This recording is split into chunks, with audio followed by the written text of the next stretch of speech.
UFC Vegas 84 is coming up in a few weeks, but today we have an early breakdown of the card. We're going to go through every fight, and timestamps are there if you'd like to skip to any particular fight. We're going to get into the fights in just a second. Before we do, though, I do want to say hello, everybody, and welcome back to another video. If you are new here, my name is Kyle. I'm your guy with too many YouTube channels. Let's get into these fights. Starting off with the first fight, we have Westin Wilson taking on Gene Silva, and guys, to be honest with you, I think this is a real easy fight for Gene Silva. I really think that he's going to win this fight, but the thing is, he's still relatively unproven. So once he gets past Westin Wilson, which I'm assuming he's going to do, because you got to think about it. Westin Wilson, what does he offer? A little bit of adversity on the ground, but I feel like Gene Silva could get around that. I feel like Gene Silva will be able to keep this standing, and he could even maybe find a finish. It's just Westin Wilson, man, isn't dangerous, and the 16-8 record kind of speaks for itself. He's only had one fight in the UFC so far, and you'll have to correct me on this one if I'm wrong, but I believe this is a short notice loss, to be fair.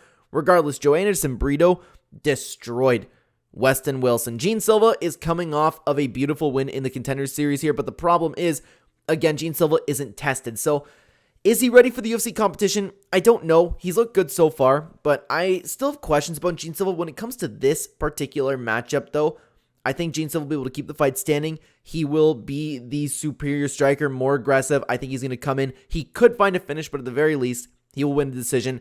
I really like Gene Silva in this fight. Lord Assassin is going to get it done, in my opinion. Moving on to the next fight, I'm actually really excited for this fight. We have Tom Nolan taking on Nikolas Motta. Now, Tom Nolan is a very interesting fighter, and I cannot wait to see him perform. And Nikolas Motta is a fantastic dance partner to do this because there are going to be two strikers going at it. I'd be a little bit surprised if this fight went to the ground. Yes, Motta can explore the ground option, but Tom Nolan, the problem in his game right now is that it seems like the grappling is a little bit of a hole. However, his striking is dangerous. This guy has volume. This guy has power. This guy has accuracy. His offense is absolutely phenomenal. He lacks a little bit on the defensive side, though, but his chin has held up so far. He's had a 6-0 perfect record. He has yet to really be tested, in my opinion. He just got a pretty nice quick win in the Contender Series, but he's taking on Nikolas Motta. And Nikolas Motta, I feel a little bit bad for him, okay? Because here's the thing. He's a good fighter. I think he's better than his record. I think he's better than what people are giving him credit for. I really do. I was behind Nikolas Motta a little while, but he's coming off of that really controversial win. Before that, like you could see, of course, breaking into the UFC, he has a loss-win type record. But in this fight against Trey Ogden was ruled a no contest, but that was an absolutely ridiculous call because Trey was dominating this fight from start to finish. Absolutely dominating. So there was some controversy there, and it was a ridiculous stoppage. My point being, I'm a little bit surprised that he was getting dominated by Trey in this fight because Motta, I do think, is a really good striker, really underrated striker. I can't pick him to win against Tom Nolan, though. Nikolas Motta just can't keep it together. That's why I'm saying I feel bad for him, because I think he's better than what he's shown. But Tom Nolan, he's been on a roll. I like what I've seen from him so far. I don't think his chin is going to crack yet, but if he keeps fighting the way he does, Tom Nolan's chin will get cracked. But I am picking Tom Nolan to win this fight. I think he's going to continue the momentum. Plus, he's 23 years old. I could only imagine that he's going to improve more and more. And something that I didn't even mention is the huge reach advantage that he's going to have for the offensive striking that he will be displaying. I like Tom Nolan in this matchup. I'm going to pick him to win. Moving on to the next fight, guys. I am so excited for this fight. I really am. We have Farid Basharat taking on Taylor Lapilus. Now, both of these fighters have promising futures in the UFC. They really do. And I have been behind the Basharat brothers since before they came into the UFC. It's a privilege to watch these guys fight. I love that they're improving each time. Take a look. Okay, I'll start with Farid Basharat because he's 11-0. He has so little actual UFC experience, but take a look at the wins that he has had so far coming into the UFC. He got a nice win over the Contender Series. He beat Damon Blackshear, and he beat Clayton Rodriguez, and he looked phenomenal in these fights. Both Clayton Rodriguez and Damon Blackshear are some of the best wins you can get in the bantamweight division in the position that Farid Basharat is in, and he looked great in those bouts. I have been behind this guy for a while. I think he's fantastic. Long story short, I think he's going to beat Taylor Lapilus, but Taylor Lapilus is a great fighter in himself. 19-3, very underrated record. He has looked so good in all of his recent performances. He's coming off of his first beautiful win, but guys, this dude's striking is very, very dangerous. Here's the thing, because Farid Basharat will probably want to get this fight to the ground. He's a phenomenal all-around fighter. So I'm interested to see if Farid Basharat can hang with Taylor Lapilus in the striking department, because Taylor is strong, he's accurate, he's really good at darting in and out, nice combinations. The point is, he's a great striker. He obviously will have a little bit of a problem if Farid does get the fight to the ground, but Taylor Lapilus has great takedown defense. That's why I'm so excited for this fight. So I see a world where Farid can take him down, but I can also see a world where these guys end up striking with each other, and I don't know who's going to get on top in the striking battle. That's why it's so interesting, but I do think with the success that Farid has had so far, I think this guy is on track to be potentially another level in the UFC. I think Farid Basharat is going to get the win here. In saying this, I know Taylor Lapilus is great, but I just think Farid is on another level. I'm very confident in saying that but Taylor Lapilus is also a great fighter. That's why I'm very excited to see this. But Farid is going to be the pick. More options, and I think he is better, and he's beat better competition. Moving on to the next fight, we have Felipe Bunes taking on Dennis Bondar. Now, Felipe is somebody that I'm excited to see in the UFC because if you guys don't know, I am a big fan of the LFA organization, and I've seen all 3 of his fights in the LFA. He's a very exciting fighter, very, very fun to watch on the ground. The game plan will be to get the fight to the ground. He wants to attack with submissions. He's taken on, though, Dennis Bondar, who, to be honest with you, I've never been able to figure out what I think about Dennis Bondar, because there are times where I look at him and I'm like, oh my god, this guy's swinging wild, and there's other times where I'm like, okay, maybe this guy could kind of hang with people. So I've never really gotten a grasp on how I feel about Dennis Bondar, and I've actually never placed a bet on Dennis Bondar for one of those reasons. Like I said, I've never been able to really judge exactly how good he is, okay? He's a guy who definitely the psycho fits the name of him. He'll come in, he'll swing it, it's not always crazy wild, but he has no problem getting wild, and he does like to utilize his takedowns, but I don't know if takedowns will be the game plan here because Felipe Bunes is very good on the ground. So it's a very interesting fight. One thing I do want to note is Bondar's last performance, okay?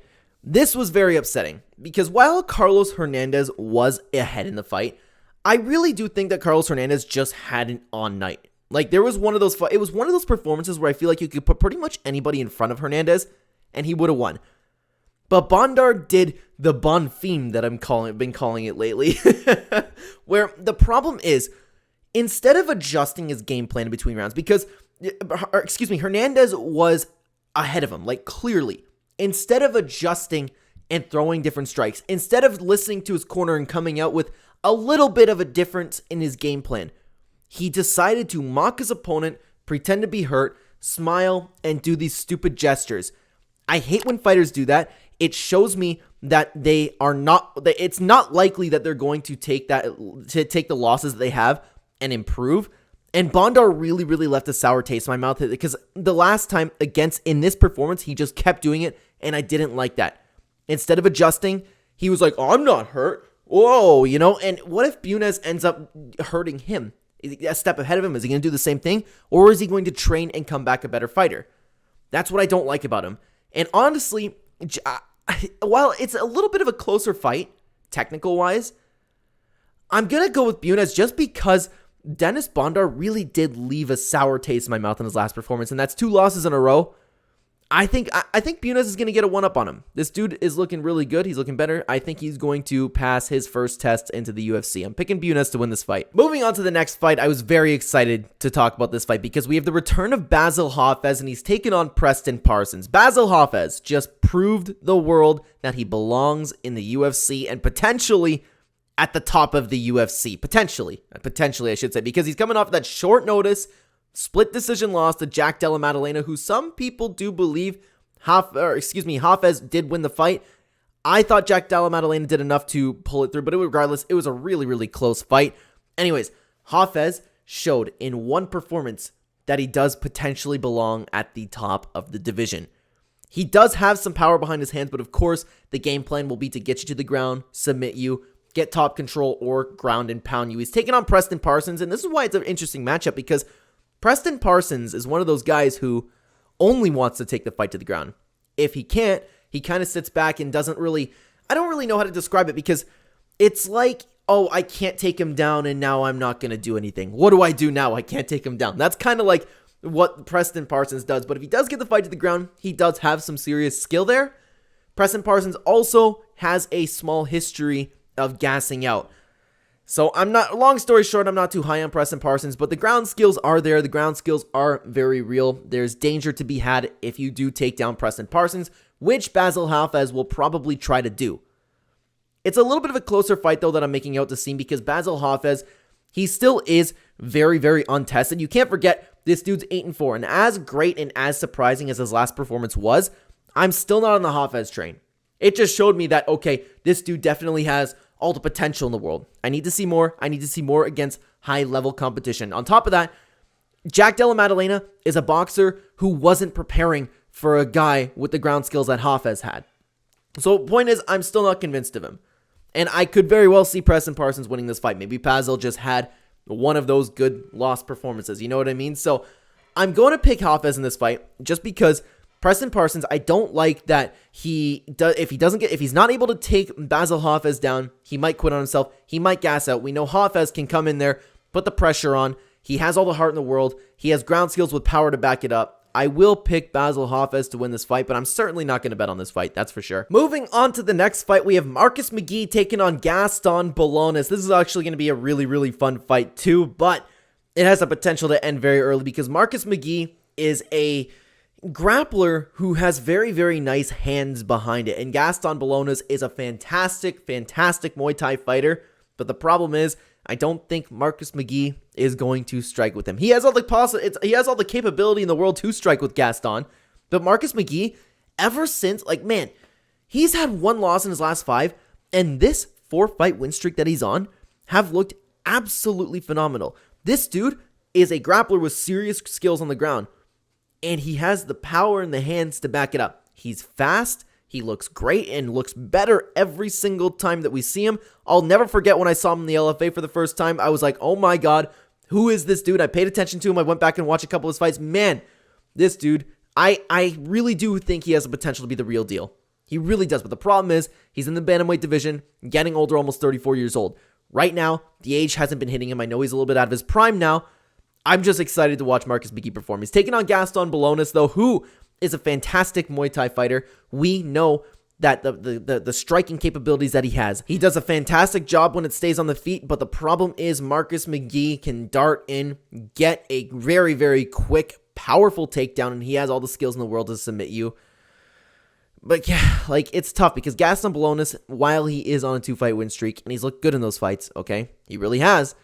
I like the momentum a lot of Marcus McGhee. I like that he's been improving every single time that we see him. He's looking a little bit unstoppable, but of course, he's not going to be unstoppable. He's going to run into problems as he gets up into the division. But as of right now, I don't think Gaston is the guy who's going to take out Marcus McGhee. I think Marcus McGhee is going to continue his role, and I'm fairly confident in saying so. Moving on to the next fight, we have the first stinker of the card. We have Yana Santos taking on Norma Dumont. Every single time I look at Norma Dumont now, to be honest with you, I just think about Chelsea Chandler running backwards like that meme. I just knocked over my headset doing that. Anyways. Yana Santos, honestly, the 3-fight record speaks for itself, or the 3-fight losing streak, I should say, speaks for itself. She's relatively low level. It's a featherweight division, and there's not even any fighters in the featherweight division, especially with Amanda Nunes gone. Who else is there? Is Geraint Durandamy still fighting? I don't even know. Regardless, 14-8, 3 losses in a row speaks for itself. There is nothing special about Yana Santos. Really, there's nothing special, but at least Norma Dumont has technique behind her a little bit, but still, there's no power. There's no crazy combinations. There's nothing great about Norma Dumont. She's just better than the talent in the featherweight division, and I think she's way better than Yana Santos. She's on a nice little win streak here, but still nothing really screamed, hey, you're this dominant fighter in the featherweight division. But Norma Dumont should beat Yana Santos. She's going to be my pick. Moving on to the next fight, we have Andrei Arlovski taking on Waldo Cortez Acosta. Now, Andrei Arlovski, guys, of course, we all know Andrei Arlovski. He was one of the greatest heavyweights of all time at one point, but the problem is he is about 45 years old. I can't believe that he put together a win streak at his age, and he's a very, very active fighter. He's always been an active fighter. I can't believe that he put together these win streaks at his age, and he looked okay doing so, but finally, Marcos Rogerio de Lima ended up making Andrei Arlovski look a little bit old, and his chin finally cracked against Dontel Mays. On the other hand, we have Waldo Cortez Acosta, who is a fantastic boxer, very athletic for the heavyweight division, still kind of in his prime. He's been looking so good, man. He's been looking absolutely fantastic since he came to the UFC with only one hiccup, and this is a slow-paced fight, so there's nothing really special about that, but then he bounced back with a wonderful win just 3 months ago. So if this was a younger Andrei Arlovski, I would probably pick him to win, but the problem is he's 45 years old. His chin finally cracked. Waldo Cortez Acosta is going to be way faster, with quicker hands, more powerful, more athletic. He's going to have the gas tank. I'm picking Waldo or Cortez Acosta all day in this fight. I'm extremely confident in saying that. Sorry to put a pause on the video right here, guys, but I do want to promote the channel membership for a second. If you are interested in seeing my official plays, my official bets, everything that I'm actually going to be saying while I'm making picks right now, there are some fights where I actually will be putting my money where my mouth is. And if you take a look at the channel membership, very cheap compared to other channels. The Thursday or Friday before an event, I will be posting all of the bets I'll be making. I'll be saying like, okay, I'm confident in this bet, or this bet is a little bit risky, but I'm touching it because I like the odds. I will have all of that available for you. There have only been 2 cards the entire year where I was down. I do my very best to stay very safe, and I'm always up units, which is very nice. So guys, if you're interested, check out the channel membership down below. Again, the Thursday or Friday before an event, I will be posting my bets, and I don't often bet on LFA and One Championship and Bellator, but if there are bets, I will be posting that as well, but this is primarily for the UFC card, so check out the channel membership. Those of you who are channel members already, thank you so much. I appreciate your support regardless. I appreciate you watching the video. Sorry to put a pause on it. Let's get back into the main card. Moving on to the next fight, and this is really tough, guys. This is a really tough fight to pick because we have Jim Miller, one of my favorite fighters of all time, taking on Gabriel Benitez. Now, typically, when I see a 40-year-old fighter, I'm like, no, I'm sorry. He may be better, but at the same time, you're fighting a guy who's been training his butt off, and he is way younger than you. You just can't keep up at this age past like 36 maybe. Jim Miller, though, like Glover Teixeira, has been defying his age. He's 40 years old, still remaining insanely active, and he's still winning with 1 loss in his recent performances, and that's against Alexander Hernandez. And honestly, I'm not too shocked about Alexander Hernandez doing that, but still, I thought it's a very winnable fight for Jim Miller. Here, Jim Miller finally started looking really, really old, but then he fought Jesse Butler and got like an insane KO. At the same time, though, Jesse Butler, if I'm not mistaken, that was a short replacement fight. Regardless, he looked fantastic there. He finally looked 40 against Alexander Hernandez. That's something very important to note. But before that, he's fought great competition and looked like fantastic besides maybe Cowboy. Well, no, I shouldn't say maybe Cowboy Cerrone. Cowboy Cerrone was completely washed. He's taking on Gabriel Benitez, who has like a subpar kind of all-round skill set. Jim Miller has a fantastic all-round skill set. Gabriel Benitez is one of those guys who, especially as of recent, he'll either knock you out or he'll get knocked out. Take a look at his entire record here. But besides, of course, the first fight I show you is Omar Morales, and that is a decision. But then KO win, KO loss, KO loss, KO win. So this dude really, really wants to find the knockout. The takedowns are available for him. He can fight a little bit more technical, but he just started, he fell in love with the striking, man. And Jim Miller coming off of a knockout win, all of a sudden this dude has power. It is so weird, and it's such a weird fight to pick. So weird, because Gabriel Benitez, Jim Miller finally looked 40, like I said. His age is finally showing, but he's a way better fighter than Gabriel Benitez, and Gabriel Benitez can get chinned. This is almost a 50-50 fight. Coming into this full card breakdown, I was going to pick Gabriel Benitez in this fight, but now the more that I think about it, my gut's telling me to pick Jim Miller. Against my better judgment, I'm going to officially pick Jim Miller. Definitely do not bet on this fight, but Jim Miller is going to be my pick. Moving on to the next fight, we have Phil Hawes taking on Bruno Ferreira. Now, this is a very, very interesting fight. Very tough fight to pick because you have Phil Hawes, and it's always tough to pick a Phil Hawes fight because Phil Hawes is a phenomenal fighter. He has all the technique in the world, especially when it comes to striking. He looks amazing. Phil Hawes is a great fighter, and every single time you see him fight, you say, oh my god, Phil Hawes looks amazing, right? But the problem is, we figured out that he has a chin issue. Sometimes when this guy just gets cracked, doesn't take much, he gets finished. You will see Chris Curtis finished him, Roman Dolidze finished him, and Ikram Aliskerov finished him. And in those fights, Phil Hawes looked like Phil Hawes, and that means he looked fantastic. He's taking on Bruno Ferreira, who has a lot of power. He's a great fighter in himself. This will probably remain on the feet. He's a great stand-up fighter. I would imagine while both guys, I would say, honestly, both fighters have very, very strong kickboxing. Bruno Ferreira has a little bit more power, but Phil Hawes has a little bit more technique.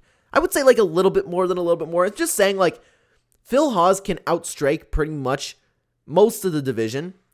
But in saying that he'll outstrike Bruno Ferreira, that's not to say that Bruno Ferreira isn't a good kickboxer. He's great. He's very patient, nice counter striker. He's looked very good in his career, and the power is serious, man. He's the guy who cracked Gregory Rodriguez.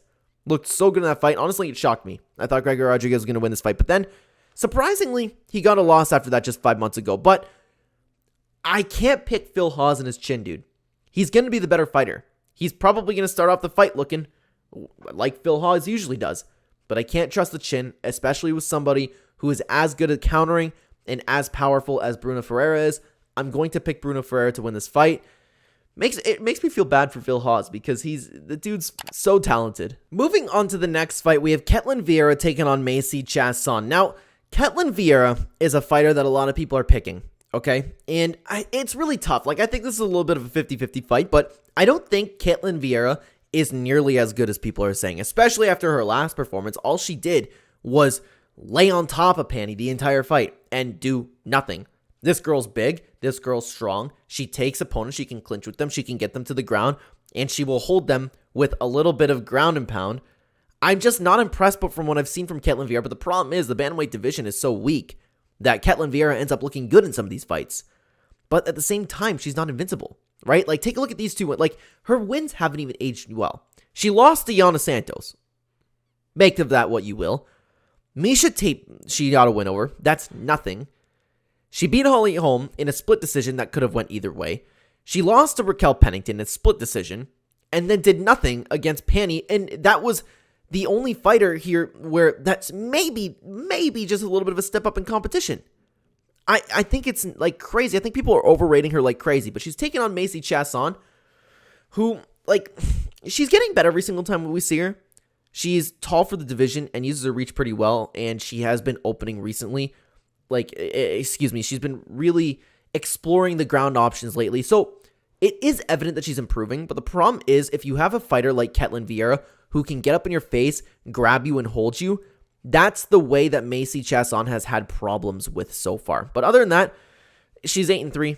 There's nothing crazy to write home. We've seen her fight quite a few times. We've seen her fight against the typical bantamweight competition. It's really tough to gauge how good somebody is in this division. That's why I don't necessarily know too much of what to say here. Ketlen Vieira has the game plan. She can come in, overwhelm Macy Chiasson, get her to the ground. But then again, Macy does use her reach well. Maybe she could starch Ketlen Vieira. It's a tough fight, man. It's a tough fight. I don't have too much to say about this fight. I'm going to pick Macy Chiasson. I'm not high on Ketlen Vieira at all.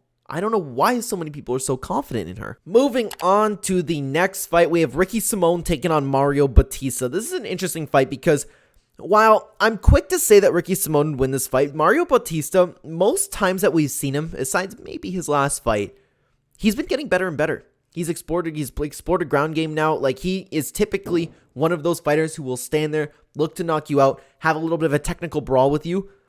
But he's been getting a little bit more technical. He's been using different options in his fights. So I'm interested to see if Mario Batista can beat Ricky Simón. Ricky Simon, though, he's looked fantastic so far, 20-4, but the problem is he ran into a huge step up in competition, that being Song Yadong. He had his moments in this fight, but at the end of the day, Song Yadong proved to be too much for him in the later rounds. Absolutely no shame in losing to Song Yadong, though. I believe that guy is up there with the number one and the champion of the division. I really am that high on Song Yadong. But Ricky Simon is a fantastic fighter. Looks to get the fight to the ground. High pressure. Good submissions. I really like Ricky Simon. I like watching him fight. I love his style. Mario Bautista. Typically, you would look at this kind of like a grappler versus striker matchup. Mario Bautista will try to take your head off, but Mario Bautista has been improving on the ground. He's been improving in all aspects of MMA.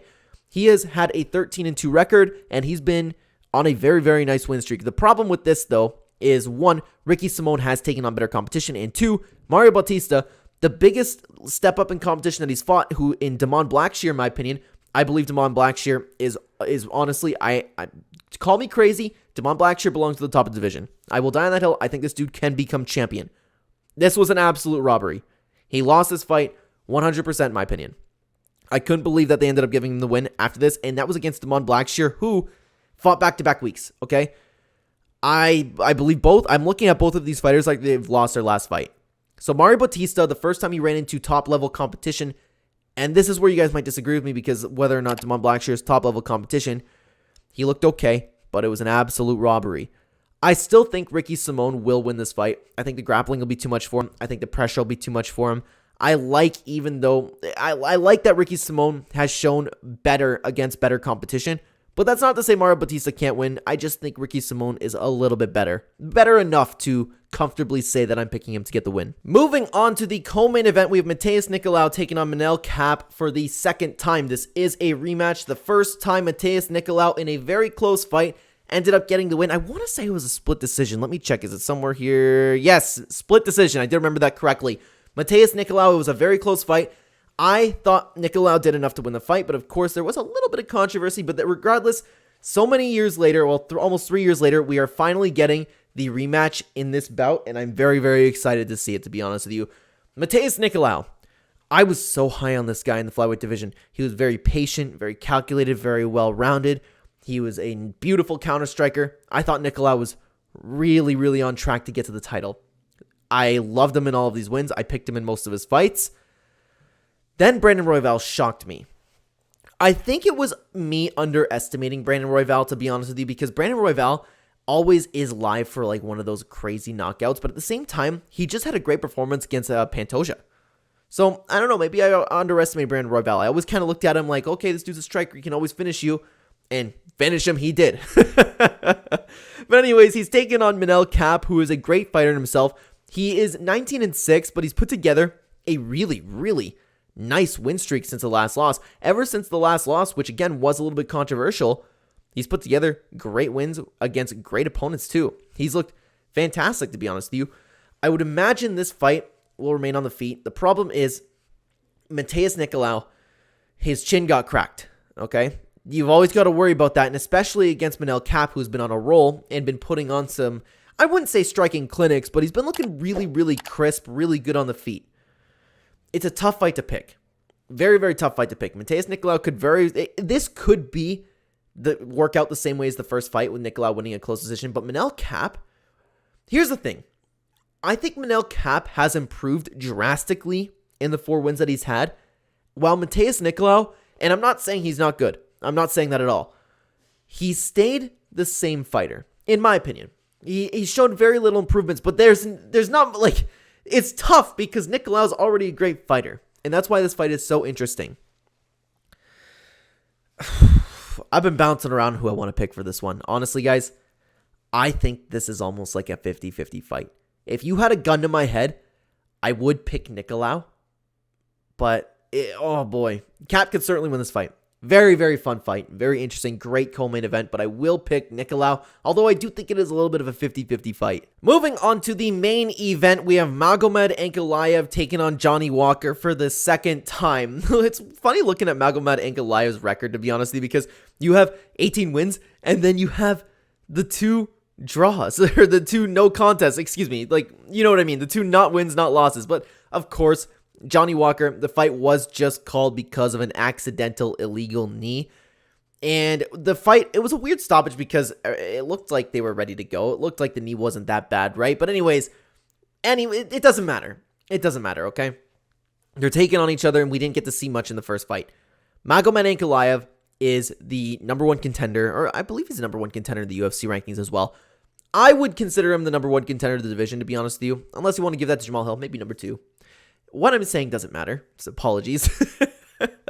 Point is, Magomed Ankalaev is a great fighter and one of the best fighters at light heavyweight. He is an all-round skill set. The problem is, in 5-round fights, you have seen against Jan Blachowicz, and he did get a little bit tired, but he could be hurt, so that's a little bit tough to gauge. But Magomed Ankalaev has all the skill in the world. He's a very all-round fighter, and very few fighters have given him problems. He's in his prime at 31 years old, has great size to him, but the problem is the size won't be much because he's taking on Johnny Walker, who everybody was counting out, but then Johnny Walker put together a quiet little win streak. But the problem is, in like the fight with the Ion Cutelaba, Paul Craig, and Anthony Smith, besides the Paul Craig fight, which lasted 10 seconds, Johnny Walker hasn't looked that great. He's looked patient. He's exploring other options. He's being careful because Johnny Walker has developed a chin issue, right? That's the problem. That's the problem when you're picking Johnny Walker in any of his fights, because he can get cracked. He can get knocked out. As Connor say, the gusts of wind, he does a chicken dance. He's also in his prime. He has looked good. That's the problem. But not nearly as good as Magomed Ankalaev. Not nearly as good in any of these Johnny Walker performances. I don't think the Johnny Walker that showed up in these fights would beat a Magomed Ankalaev. That's what I'm trying to say. But at the end of the day, Johnny Walker is taller, has a significant reach advantage, so if he plays the patient game, he could outstrike Magomed Ankalaev. But over 5 rounds, I think it's more likely that Magomed Ankalaev either wears on him or ends up catching Johnny Walker. I will be picking Magomed Ankalaev to win this fight. I'm decently confident in saying so, but again, Johnny Walker has put together a quiet win streak. Very, very quiet. If you want to take a look at another possibility, I was talking about Ian Gary and the fans just completely turning on him, and what does that do to you mentally? There's allegations on Johnny Walker now, and everybody's kind of looking at him differently. I don't know how true they are. I'm just saying the MMA community will, for the first time, will be kind of a little bit against Johnny Walker. He may not be used to that. Maybe something else you want to take into consideration, but Johnny Walker, it's tough. If he beats Magomed Ankalaev, I'll be convinced that he remains at the top of the division, of course, if he beat Magomed Ankalaev, but I still think Magomed Ankalaev, he'll be better everywhere, and over 5 rounds, he will do something that will finish Johnny Walker or hugely wear on him. I'm picking Magomed Ankalaev to win. Hopefully, nothing crazy happens this fight. But guys, with that final fight puts an end to the full card breakdown today. Thank you so much for watching. Thank you so much for being here. Let me know what your picks are going to be down below. And again, I appreciate you being here, guys. Check out the membership if you want to see my official bets. Betting guide will be coming out tomorrow, or depending on when you're watching this, because we have 3 weeks until a UFC card. But regardless, on the screen right now, you'll have 2 videos on the Clenbat channel. If you'd like to continue watching the channel, I will see you either there or in the next video, everybody. Take care.